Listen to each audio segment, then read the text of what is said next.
નમસ્કાર મિત્રો, હું છું આચાર્ય ડૉક્ટર અજય પંડ્યા અને સર્વ વિદ્યાર્થી મિત્રોને હું એક અગત્યની માહિતી આપવા માગું છું. મિત્રો, ધોરણ 10થી લઈને આપ માસ્ટર ડિગ્રી સુધી, પીએચડી સુધી, આપ કઈ રીતે એમફિલ સુધી આપ કઈ રીતે અભ્યાસ કરવા માટે આઉટ ઓફ સ્ટેટની અંદર જઈ શકો અને ત્યાં પણ આપને સરકાર માન્ય ફી સાથે કઈ રીતે એડમિશન મળી શકે, એટલા માટે હું આપની સમક્ષ આવ્યો છું.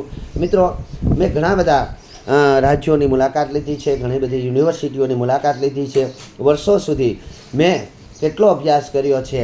અહીંયા ઘણી વખત તો હું પોતે પણ ભૂલી જાઉં છું કે મારી પાસે કેટલી ડિગ્રી છે, પરંતુ સર્વત્ર ડિગ્રીને પ્રાપ્ત કરી અને અન્ય જગ્યાએ ઘણી બધી જગ્યાએ સારા એવા સંબંધો કેળવી અને અત્યારે મારી પાસે એવી સચોટ માહિતી છે કે આપ ગુજરાત બારોબાર જો એડમિશન લેવા માગતા હોય તો કઈ રીતે એડમિશન પ્રાપ્ત કરી શકો.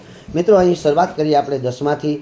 તો ધોરણ 7 પાસ થયા પછી જો આપનો અભ્યાસ છૂટી ગયો હોય ને આપ ધોરણ 10માની પરીક્ષા આપવા માગો છો તો આપ 10માની પરીક્ષા કઈ રીતે આપી શકો તેની માહિતી.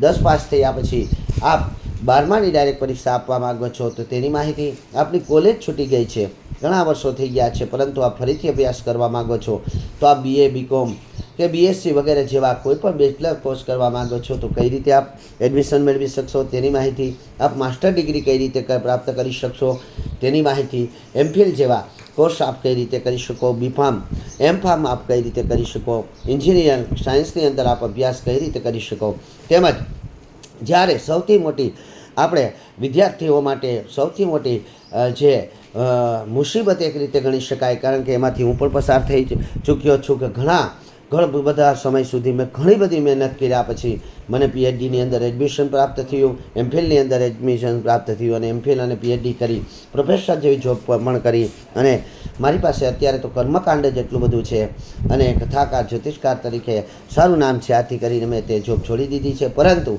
આ વિદ્યાર્થી મિત્રોને હું ક્યાંક મદદરૂપ બની શકું, મદદ કરી શકું, આવી શુભ ઈચ્છાથી કરી આપને એમફિલની અંદર કઈ જગ્યા પર આપને કેવડી ટકાવારી છે તો આપ એડમિશન પ્રાપ્ત કરી શકશો અને સાથે સાથે આ પીએચડીની અંદર પણ કઈ રીતે એડમિશન પ્રાપ્ત કરી શકશો, કઈ રીતે એની સ્પર્ધાત્મક પરીક્ષા હોય છે, પરીક્ષાને પાસ કરવા માટે આપે શું કરવું જોઈએ, કેવા પ્રકારનો કોર્સ કરવો જોઈએ, આ સર્વત્ર માહિતી અને સૌથી વધારે એડમિશન આપના વિષયની અંદર કઈ યુનિવર્સિટીમાં ઉપલબ્ધ છે અને એ પણ એટલે કે સરકારી ફી સાથે ઉપલબ્ધ છે એ માહિતી હું આપને અવશ્ય આપીશ.